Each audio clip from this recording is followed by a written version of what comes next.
హైవేర్స్ Srisailam left bank canal దగ్గర ఈ దోమలపేంట దగ్గర నుంచి ఒక టన్నెల్ దాదాపు 44 కిలోమీటర్ టన్నెల్ 14వ కిలోమీటర్ దగ్గర వచ్చేసి ఆ పైనుంచి మొత్తం పెచ్చుగిచ్చులు పడిపోయి మొత్తం బురద వర్షం నీళ్ళు లైక్ మొత్తం ఇదైపోయింది. ఆ టన్నెల్ బోరింగ్ మిషన్ యంత్రం కూడా పాడైపోయింది, మిషన్స్ పాడైపోయినాయి. ట్రాక్ల మీద అక్కడ లోకో ట్రైన్ వెళ్తానికి ట్రాక్ ఉండేది, అది కూడా మొత్తం ధ్వంసం అయిపోయింది. దీని సచ్చి మన దగ్గర ఉన్న అప్డేట్ ఏంటంటే ర్యాట్ హోల్ మైనర్స్ వచ్చారు.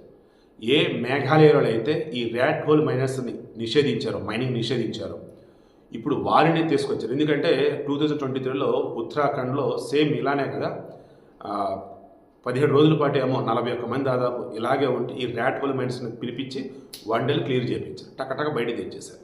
సో ఇప్పుడు కూడా ఈ ర్యాట్ హోల్ మైనర్స్ తప్ప నార్మల్ వల్ల అయ్యేటట్లేదని తెలుస్తుంది. మనకున్న దీని ప్రకారం ఎన్డీఆర్ఎఫ్ కమాండెంట్ ఎవరైతే ప్రసన్న కుమార్ ఆయన చెప్తుంది ఏంటంటే, దాదాపు నిన్నటికి ఈరోజు కనిపెట్టి చాలా వరకు బురదను తీసేశారు, నీళ్లు తొలగించేశారు, మెగావాల్ దగ్గర నుంచి పెద్ద పెద్ద పరికరాలు తెప్పించేశారు, ఈ లోకో ట్రైన్ వెళ్తానికి ట్రాక్ని రెడీ చేశారు.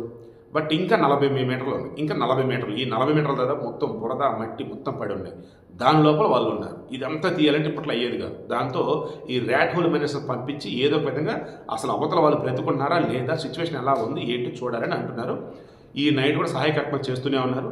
ఐఎమ్ షూర్ రేపటికి ఏదైనా పాజిటివ్ అప్డేట్ వచ్చింది నేను అనుకుంటున్నా. ఎందుకంటే కోమరెడ్డి వెంకటరెడ్డి చెప్పడం ఏంటంటే, మేము ఫోన్ చేసాం, ఒకళ్ళ ఫోన్ రింగ్ అయింది అన్నాడు.